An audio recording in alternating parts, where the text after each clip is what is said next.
Bienvenidas también. Están bienvenidos, bienvenidas entonces también a revisarlo. Y empezamos con esta primera pregunta de Ros Borja de Corrural desde Ecuador, y es que pregunta cuál es la rentabilidad económica de estas prácticas y si hay una ventaja y si hubiera una ventaja económica, en qué medida lo transforma en una práctica o en una rotación más. En realidad, tal vez es una primera análisis de una aproximación de la rentabilidad de las prácticas de rotación. Si alguien de ustedes nos puede ayudar a responder. Yeah. Adelante, Steve. Can you mute? Hay eco.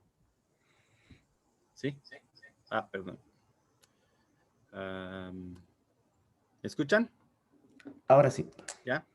Can you hear me? You can turn your audio back on, I think. Yeah, perdón. Ahí. You turn your audio on. Tal vez el volumen de Claire tiene que estar anulado desde la compu. Ok, perdón.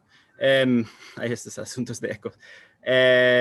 Sí, o sea, parte de la, digamos, del hecho de que se han puesto en práctica, bueno, uno que no hemos hecho tal vez un análisis detallado de económico con cifras o algo así, pero sí hemos hecho un tipo de análisis con beneficios, costos de las diferentes prácticas. Y eso muestra que parte de la ventaja que perciben los agricultores es el forraje que tienen allí.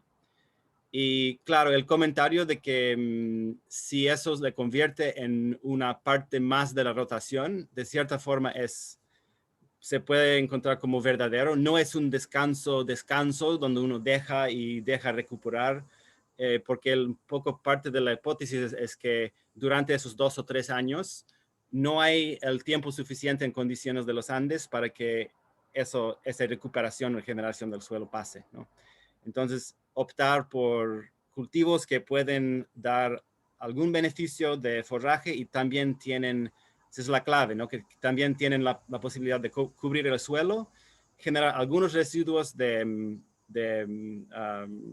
tallo, o sea, de la planta aérea, biomasa aérea, y también la existencia de raíces, ¿no? Esa es parte un poco del apuesto de la investigación. Y lo que entonces es posible llamar eso rotación o es posible llamar eso algo como la idea de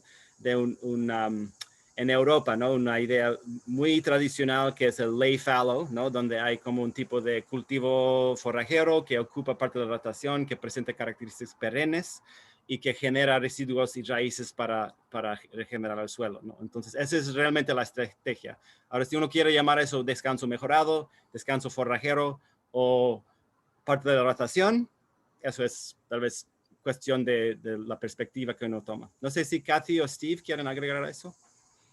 Sí, adelante, Catherine o Steve.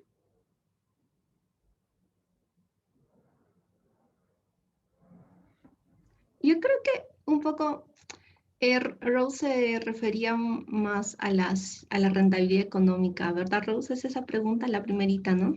Sí, sí, Katy, a eso me referí. O sea, lo que para nosotros, o sea, podría estar más relacionado a la rentabilidad económica es en el sentido de que el sistema se vuelve más productivo, eso es cierto, lo hemos visto en los balances incluso, ¿no? Entonces eso genera de alguna manera mayor crianzas, ¿no? Y es algo que nosotros no habíamos esperado y tampoco era ningún objetivo, ¿no? Entonces yo creo que la rentabilidad inmediata, si se podría decir, para el agricultor, es que ellos están obteniendo o están diversificando de alguna manera sus parcelas, ¿no? O sus ingresos también y el manejo que le están dando. O sea, por ese lado creo que hay un beneficio económico también para ellos, ¿no? Y también por el hecho de que, o sea, áreas donde casi siempre han estado vacías, si se podría decir así, o donde han tenido esta recuperación natural de los forrajes, ahora ellos ven esa oportunidad de tener una mayor biomasa, ¿no? Un mayor forraje. Quizá por ese lado podría estar orientado este beneficio económico. Gracias, Catherine. Pedro, ¿quieres complementar sobre esta perspectiva de rentabilidad? Claro, muy buen día. Excelente presentación, debo decir, estaba gozando plenamente esta presentación. Sí, es para nosotros una preocupación. Tú sabes, aquí, digamos, en el norte del país se utiliza el sistema pasto-leche, ¿no? Papa, pasto-leche, y es similar, pero, digamos, la pregunta allí está, o la diferencia es que en ese periodo no se hace nada, digamos, no hay inversión económica para el productor, ¿no? Y son en la mayor parte unos 5 a 7 años o más, y tiene que ver con el simple hecho de que la propiedad del suelo lo permite, ¿no? Entonces, si quisiéramos extrapolar a otras situaciones, digamos, en otra parte del país, aquí, por ejemplo, donde el suelo realmente es el factor más limitante en producción, ¿no? Sería casi imposible, digamos, promover la práctica. Entonces, los temas de rentabilidad, por un lado, son importantes de visibilizarlo, y por otro lado, saber cuál es el descanso óptimo, digamos, o sea, cuántos años realmente te puedes ir, ¿no? Sin cultivo, sin que afecte, digamos, al balance total económico de la finca. No estamos hablando del balance ecológico, ¿sí? O sea, que es importante el balance ecológico, el carbono, la fracción, etcétera. Eso es súper importante de tenerlo en cuenta, pero en la práctica, cuando tú estás trabajando con los productores y estás mirando un sistema de producción, tienes que proponerlo, digamos, más o menos redondo para que las cosas funcionen, ¿no? Para apreciar lo que eso significa en términos. Esa es un poco de las preocupaciones. Gracias, Pedro. Si tal vez Steve Fontes y Pánico Catherine quieren complementar el comentario de Pedro. Sí, bueno, claro, rápidamente, sí, esa es parte de lo que hay que ver, y creo que es parte del interés de utilizar el modelo de carbono, es poder poner en, bueno, tratar diferentes escenarios que podría ser eso, ¿no? El estado de suelo, el clima, tal vez un poco decir que en muchas partes de la Sierra Central Perú, para mí se parece más al tipo de clima y que sí permite ese tipo de desarrollo de descanso, ¿no? Que en 3 años se ve ese tipo de biomasa, un poco más lluvia, un poco más tal vez similar. No es como en el norte de Ecuador de nada, pero sí se da un poco más condiciones para eso.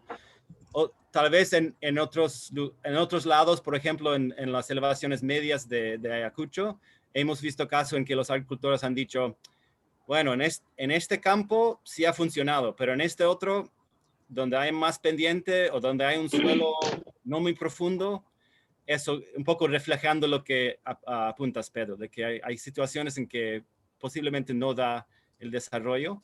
Hablando de la duración del descanso, algo interesante es que hemos muestreado y hemos incorporado para propósitos del ensayo y con los agricultores, ¿no? Ese cultivo de papa en situaciones en que ellos han querido incorporarlo.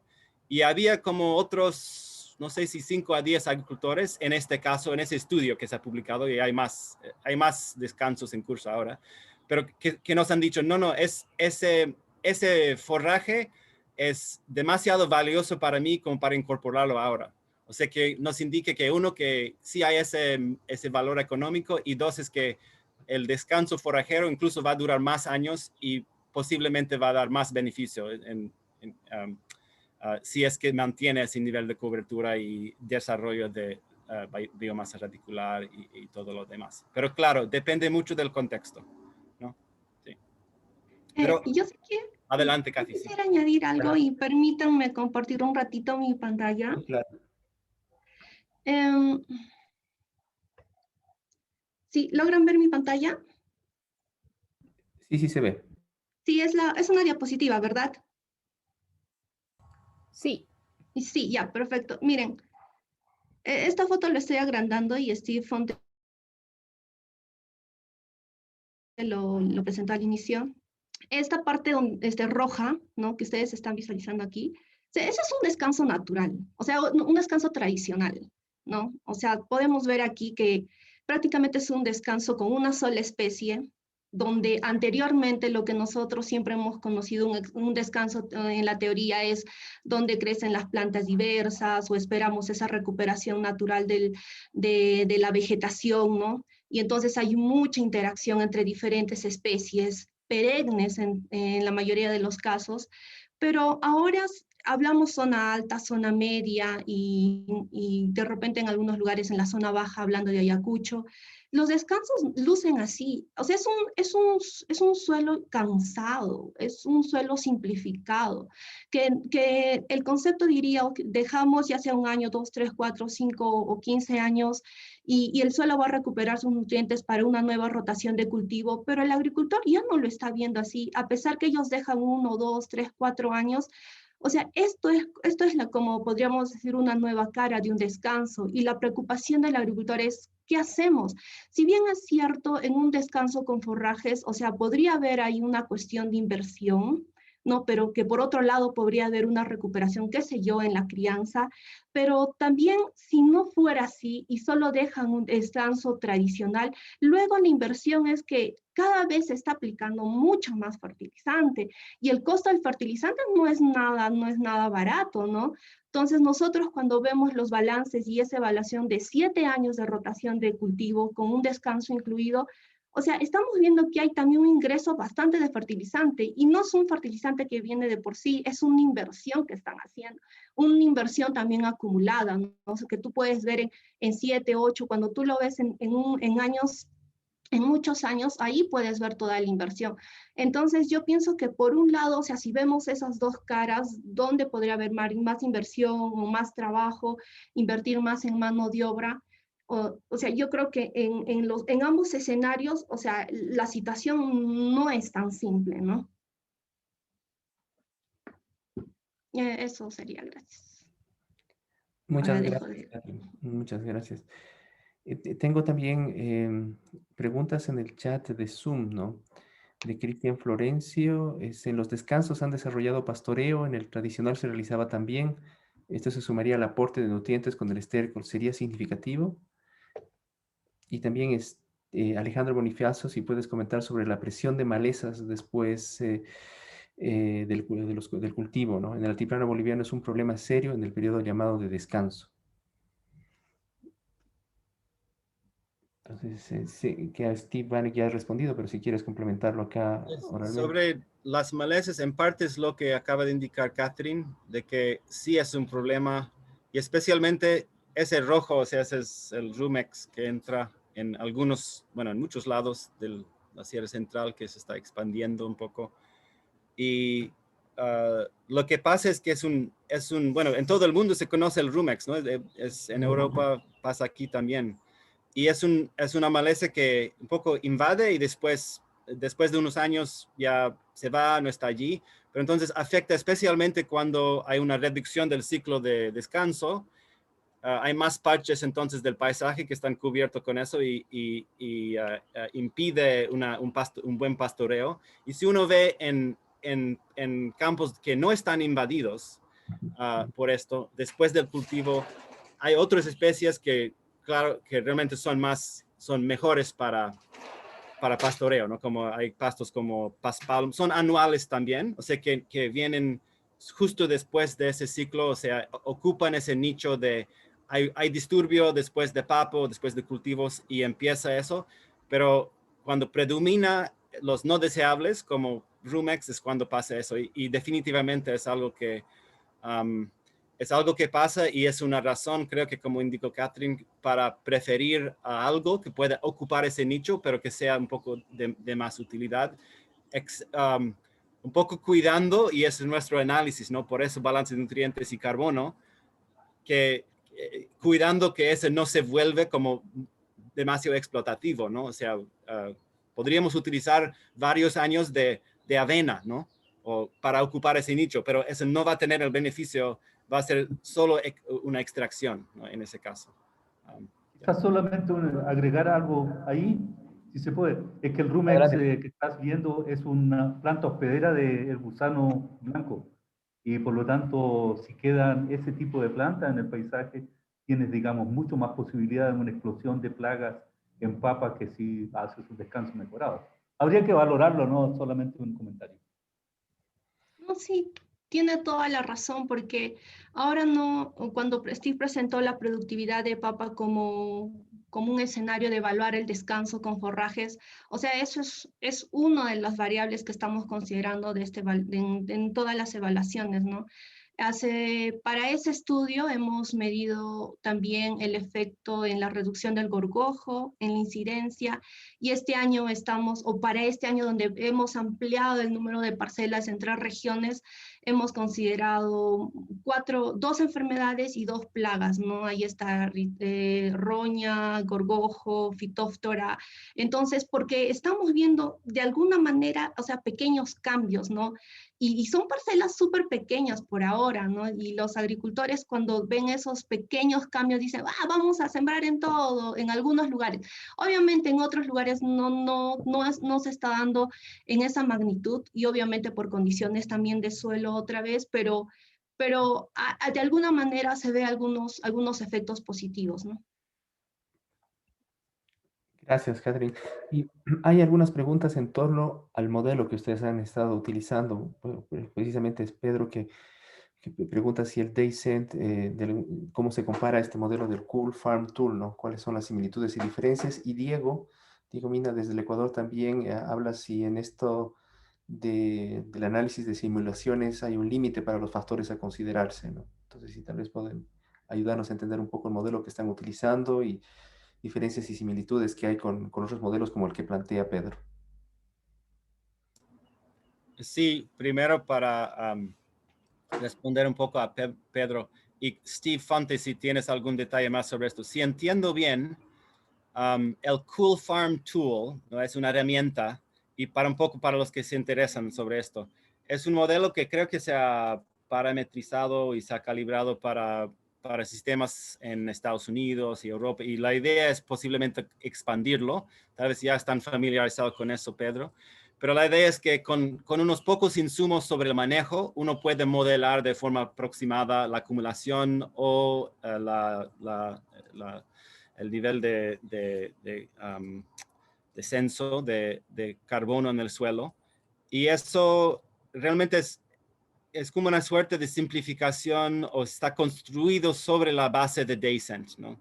DayCent es más una herramienta de análisis para investigación que estamos utilizando, que permite hacer mucho más, un poco más finas las diferencias en manejo.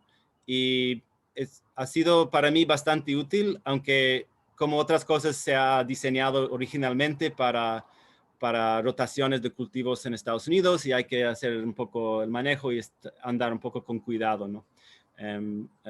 Para situaciones en lados tropicales y también en montañas del trópico, ¿no? Probablemente lo que hay que, en el caso de Ecuador, sería muy interesante ver cuál es su interacción con niveles de fósforo y cosas así, porque en esos suelos fijadores de fósforo puede ser que es más, bueno, puede ser que hay diferencias, ¿no? En su comportamiento. Pero sí, es más o menos lo mismo que está en Cool Farm Tool. Y no sé, la otra pregunta si puede especificar, o si quieren, bueno, si eso no ha respondido a la pregunta, también pueden complementar. La pregunta de Diego, voy a un poco a verlo. Te la leo si quieres. Hay un límite de factores para considerarse en el análisis en las simulaciones. Bueno, en términos, hay un límite que está dado por las situaciones que contempla el DayCent, ¿no? Que si uno entra, uno se da cuenta que, bueno, en parte porque el carbono en el suelo responde de una forma un poco general y no tan rápido, y tiene mucho que ver con entradas, salidas y procesos básicos como respiración y todo eso. Y el modelo solamente engloba esos, ¿no? Tiene muchos detalles sobre la interacción con nitrógeno, tiene muchos detalles sobre, bueno, operaciones de manejo típicos. Está ahí, ¿no? Está ahí, por ejemplo, el cultivar a mano, está el sacar malezas a mano, cosas así, ¿no? Están implementados. En términos, si uno piensa que uno quiere implementar, por ejemplo, la diferencia entre dos variedades de chocho. Bueno, eso se puede hacer algunos cambios en biomasa, algo así, pero no hay una palanca que dice tal variedad, voy ingresando y ya conoce el... O sea, es un poco, no sé si eso responde a la pregunta, pero en general no hay... se puede hacer muchas cosas, es bastante flexible, ¿no? Pensando siempre que es a nivel de un suelo determinado, una parcela, ¿no? O sea, no está modelando interacciones entre dos usos de suelo, hay que englobar con otro tipo de análisis a más grande escala, cosas así. No sé, Diego, si quieres un poco complementar a la pregunta o responder o si hay algo más específico. Y Catherine y Steve, si quieren complementar también. Adelante, Diego. Sí, Steve, era más para entender un poco cómo se hace este análisis, porque cuando mencionaba Catherine y todo, por ejemplo, la pendiente y estas cosas, no sé si todo esto se integra, se puede integrar, o sea, como para tener mayor representatividad de la variabilidad que puede haber en campo real. Ya tú te refieres al... El DayCent es más para medir el carbono y a veces un poco materia orgánica, más no me equivoco. Pero con la pendiente, y creo que es la parte donde se mostró negro la imagen, no pudimos ver la presentación. Estábamos hablando más del modelo del Russell, ¿no? En español, del modelo de erosión.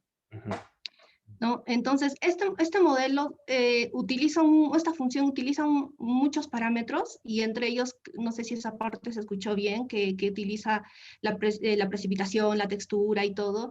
Y gracias por mencionar, porque dentro de todo este estudio, y era algo que desde un inicio tampoco no habíamos considerado, sino son cosas son factores que ahora que estamos explorando más a profundidad, están como que saliendo a la luz y están influenciando mucho estos balances, es la erosión, ¿no? Entonces, o sea, y no lo estamos tomando en cuenta. Hemos hecho una revisión de literatura, o sea, están haciendo muchos modelos a nivel mundial y están viendo que la erosión es un problema fuerte, que no viene de acá 5 años, 10 años, o sea, estamos hablando 50 años, 60 años atrás, ¿no? Y es como que no le hemos prestado, creo, mucha atención y es por eso que tampoco no tenemos como que muchas prácticas y decir, bueno, esto nos va a ayudar, pero cuando nosotros hemos realizado todos estos balances sin considerar el factor erosión, todos los balances salen positivos, ¿ya? Todos los balances nitrógeno, fósforo y potasio son positivos y es como que, wow, o sea, ya sea el descanso tradicional o ya sea el descanso con forrajes, o sea, está influyendo en preservar el suelo, ¿no? En conservar el suelo, pero cuando comenzamos a explorar lo de erosión, o sea, son los resultados que ahora ustedes han podido ver. O sea, las tendencias son negativas, ¿no? Y por el suelo, o sea, se está perdiendo mucho nitrógeno, mucho fósforo y mucho potasio y definitivamente otros minerales, ¿no? Menores. Y entonces, ahí es la pregunta, ¿dónde están esos espacios donde el suelo, o sea, se está yendo, ¿no? Entonces, ¿qué debemos hacer ahí? ¿Cómo lo vamos a tomar esto? En realidad, ¿cuánto los descansos con forrajes pueden influir a prevenir esta erosión? Y lo que hemos visto es como este modelo considera pendiente, ¿no? Entonces vamos a ver cómo cada uno de estos factores va a influenciar en la erosión. Entonces, y obviamente, la pendiente en esta zona va de 16, al menos donde hemos evaluado de 16 a 20, ¿no? Y definitivamente, o sea, la relación es positiva, ¿no? Y ahí, o sea, ahí para nosotros es como que, ok, entonces aquí también tenemos que trabajar, ¿no? Gracias, Catherine. Aquí hay dos preguntas interesantes de Jorge Andrade desde Perú y también desde Jeff Bentley desde Cochabamba, Bolivia, ¿no? Justamente analizando cómo los resultados planteando a ustedes la pregunta de cómo los resultados de esta investigación pueden informar de estrategias de manejo de suelo en unidades productivas muy pequeñas e intensivas como en agricultura periurbana y urbana, ¿no? Entonces, este vínculo. Y Jeff, reflexionando un poco sobre los resultados han sido un poco contraintuitivos, ¿no? De lo que ustedes han mostrado, ¿no? Seguro que esperaban un balance positivo de NPKC, de carbono, nitrógeno, fósforo, potasio, carbono, pero Jeff me menciona que así es el método científico. Entonces parece que hay mayor salida de nutrientes, parece que la mayor salida de nutrientes ha sido en la cosecha. Y esto es difícil de volver como materia orgánica, como compost, a las chacras, porque están lejos de las casas. En cambio, en las ciudades hay una enorme concentración de materia orgánica que no se devuelve al campo, ¿no? Entonces ahí, y en su comentario es notable que el carbono baja de 9%, que es bastante alto, a 4% después de algunos años de cultivo, incluso de descanso mejorado, ¿no? Entonces, planteo el comentario de Jeff y la pregunta de Jorge para poder invitarles a ustedes a una reflexión sobre este vínculo, bueno, o sobre la posibilidad de estos de analizar la agricultura periurbana o urbana, ¿no? Frente a estos datos que ustedes presentan. ¿Alguien más quiere empezar? Estoy esperando porque lo encuentro un poco bastante complejo el conjunto de preguntas, pero tratando de ir uno por uno, si no me estoy confundiendo, y corrígenme, pero en parte el análisis, el estado inicial del sistema, ¿no? Refleja la eficiencia tremenda que tienen pastizales de altura en los Andes para almacenar carbono. Eso es un punto clave que hay que apreciar, ¿no? Y por eso hay esfuerzos para conservar los Andean peatlands, ¿no? Es una de las fuentes grandes, todavía existentes, de carbono en el mundo, ¿no? Como se habla, por ejemplo, del páramo de Ecuador. O sea, es tal vez un punto aparte, pero importante. Y la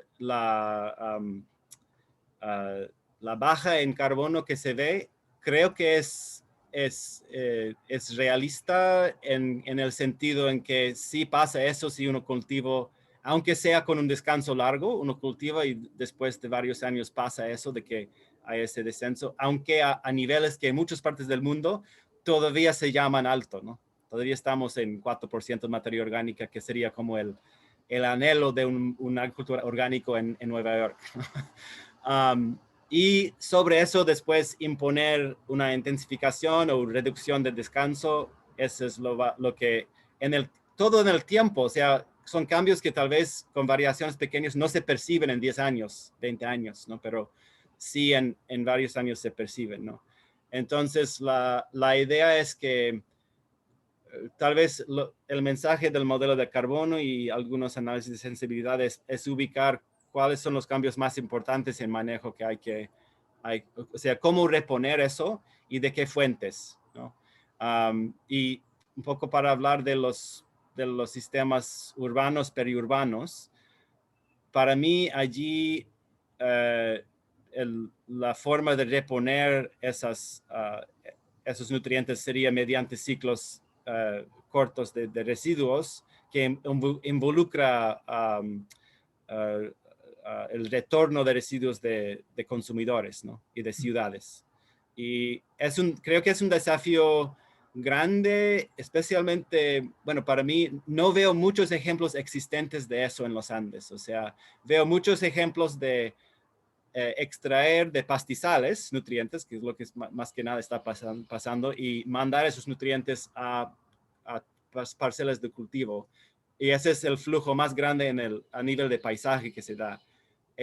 Otra idea, otro nivel sería empezar a involucrar los ciclos periurbanos y loops de nutrientes, ¿no? Y eso creo que es un desafío que hay que ver, porque también eso se va junto a los cambios demográficos en que aunque sean todavía rurales, lo que se ha visto en un estudio que hemos hecho con un consultor, Ignacio Cancino, ¿no? Que nos ha visitado de Lima, ha hecho todo un análisis, es que hay zonas rurales como Quilcas, como la comunidad exactamente donde se hizo muchos de estos estudios, que están creciendo y están aprovechando esos mercados periurbanos, ¿no? Para cuyes, para productos, para queso, lo que sea, ¿no? Lácteos, todo eso, ¿no? Entonces, ahí está una oportunidad, pero para mí que todavía no se está aprovechando casi en nada. Tal vez sería muy lindo hablar de eso y tener ejemplos de la región, pero sí. No sé si otros quieren hablar sobre eso. Adelante, Jorge. O Jorge, o si no he respondido bien a la pregunta. No, muchas gracias por la explicación. Sí, más bien quisiera escuchar de otros miembros de tu equipo, Steve, pero me parece súper acertado tus comentarios. Gracias.